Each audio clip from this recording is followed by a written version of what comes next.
কি খেতে যেয়ে আজকে নাকের পানি এবং চোখের পানি এক করে ফেললাম, জানতে হলে কিন্তু ফুল ব্লগ দেখতে হবে।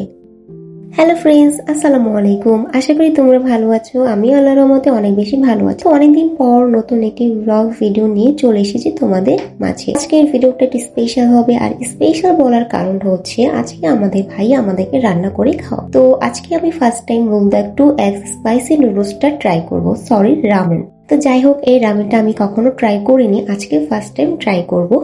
আর হ্যাঁ গাইস, এই প্যাকেটে তেমন কোনো ইনগ্রেডিয়েন্টস ছিল না। আমি এখানে এক্সট্রা করে পেঁয়াজ দেন কিছু সবজি অ্যাড করে দিয়েছিলাম।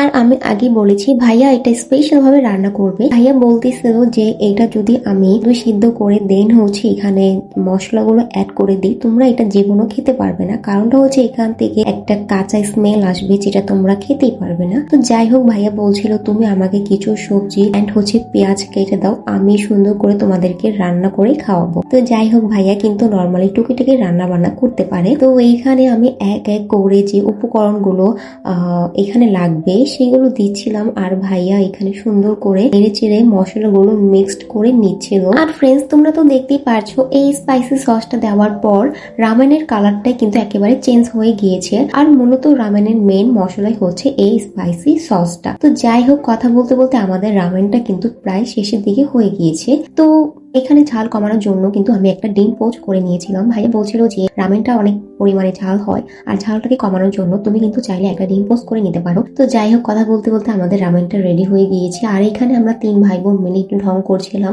আমার ছোট বোন বলছিল ভাইয়া প্লেটটাকে একটু ঘোরাও, কারণ হচ্ছে ভাইয়া স্টিল ধরে রেখেছিল। তো যাই হোক, এখানে আবারও ঢং করতে বসে গিয়েছি, যদিও আমি ক্যামেরা অফ করে নুডলসগুলো ভাইয়াকে দিয়ে দিয়েছিলাম, কারণটা হচ্ছে এত ঝাল খাওয়া আমার পক্ষে সম্ভব ছিল না।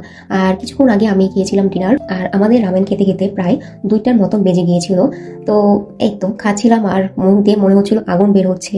আর এইখানে আমার চিকু বেচারা দুষ্টামি করতেছিল। ভাইয়া তো বলতেছিল ওরে একটু ঝাল খাওয়াই দাও, দেখো কেমন করে। যাই হোক, এখানে আমি একটু তারিফ করতেছিলাম ভাইয়াকে যে ভাইয়া তোমার রান্না তো একদম পারফেক্ট হয়েছে।